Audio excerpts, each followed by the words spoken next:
নমস্কাৰ। আজিৰ এই ভিডিঅ'টোত আমি ইংৰাজী গ্ৰামাৰৰ এটা অতি ইম্পৰ্টেণ্ট টপিক নেৰেশ্যনৰ ওপৰত আলোচনা কৰিম। নেৰেশ্যন দুই প্ৰকাৰৰ, ডাইৰেক্ট নেৰেশ্যন আৰু ইনডাইৰেক্ট নেৰেশ্যন।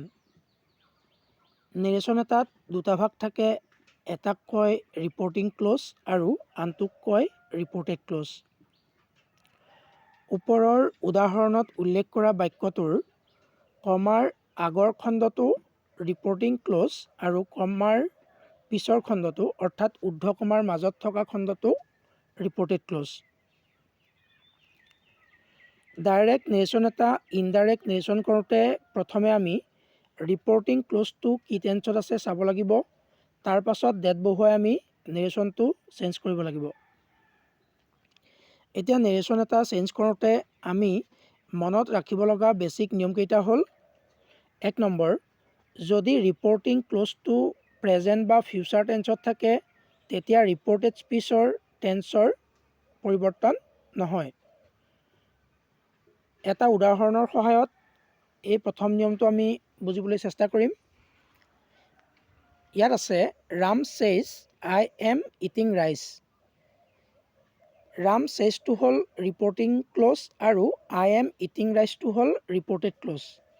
ইয়াত যিহেতু ৰিপৰ্টিং ক্লজটো প্ৰেজেণ্ট টেন্সত আছে, গতিকে আমি গম পাম যে ৰিপৰ্টেড স্পীচৰ টেন্সৰ পৰিৱৰ্তন নহয়। ৰিপৰ্টেড স্পীচটো এই উদাহৰণত আমাৰ প্ৰেজেণ্ট কণ্টিনিউৱাছ টেন্সত আছে, গতিকে আমি ইনডাইৰেক্ট নেৰেশ্যন কৰিলেও প্ৰেজেণ্ট কণ্টিনিউৱাছ টেন্সতেই ৰাখিব লাগিব। তেতিয়া আমাৰ ইনডাইৰেক্ট নেৰেশ্যনটো হ'ব, Ram says that he is eating rice. এতিয়া আহোঁ 2 নম্বৰ নিয়মলৈ। যদি ৰিপৰ্টিং ক্লজটো পাষ্ট টেন্সত থাকে কিন্তু ৰিপৰ্টেড ক্লজটোৱে এটা চিৰসত্য বা অভ্যাসগত চেণ্টেন্স হয় তেতিয়া টেন্সৰ পৰিৱৰ্তন নহয়। পুনৰ এটা উদাহৰণ লওঁ। ইয়াত আছে, Ram said earth is round. আমাৰ এই উদাহৰণটোত যিটো ৰিপৰ্টিং ক্লজ সেইটো পাষ্ট টেন্সত আছে, কিন্তু ৰিপৰ্টেড ক্লজটোৱে এটা চিৰসত্য অৰ্থ প্ৰকাশ কৰিছে, গতিকে ইয়াতো টেন্সৰ পৰিৱৰ্তন নহয়। গতিকে আমাৰ ইনডাইৰেক্ট নেৰেশ্যনটো হ'ব, Ram said that earth is round. এতিয়া আহোঁ 3 নম্বৰ নিয়মলৈ। যদি ৰিপৰ্টিং ক্লজটো পাষ্ট টেন্সত থাকে আৰু ৰিপৰ্টেড ক্লজটোৱে চিৰসত্য বা অভ্যাসগত অৰ্থ প্ৰকাশ নকৰে তেতিয়া টেন্সৰ পৰিৱৰ্তন হয়। আৰু টেন্সৰ পৰিৱৰ্তননো কেনেকৈ হয় সেয়া তলত উল্লেখ কৰা হৈছে। যদি প্ৰেজেণ্ট ইনডেফিনিটত থাকে তেতিয়া যাব পাষ্ট ইনডেফিনিট। যদি প্ৰেজেণ্ট কণ্টিনিউৱাছত থাকে তেতিয়া যাব পাষ্ট কণ্টিনিউৱাছ। যদি প্ৰেজেণ্ট পাৰফেক্টত থাকে তেতিয়া যাব পাষ্ট পাৰফেক্ট। যদি প্ৰেজেণ্ট পাৰফেক্ট কণ্টিনিউৱাছত থাকে তেতিয়া যাব পাষ্ট পাৰফেক্ট কণ্টিনিউৱাছ। যদি পাষ্ট ইনডেফিনিটত থাকে তেতিয়া হ'ব পাষ্ট পাৰফেক্ট। যদি পাষ্ট কণ্টিনিউৱাছত থাকে তেতিয়া হ'ব পাষ্ট পাৰফেক্ট কণ্টিনিউৱাছ।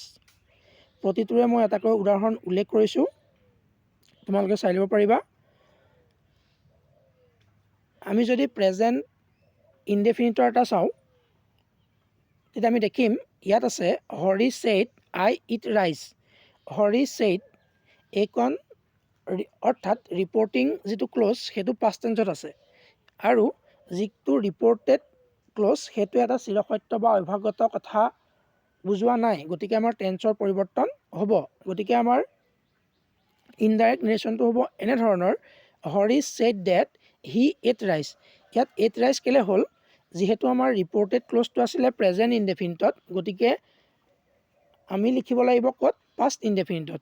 পাষ্ট ইনডেফিনিটৰ গঠনটো যিহেতু ছাবজেক্ট প্লাছ ভি2 প্লাছ অবজেক্ট আৰু আমাৰ ভাৰ্বটো হ'ল ইট, গতিকে ইটৰ ভি2 এড হ'ল।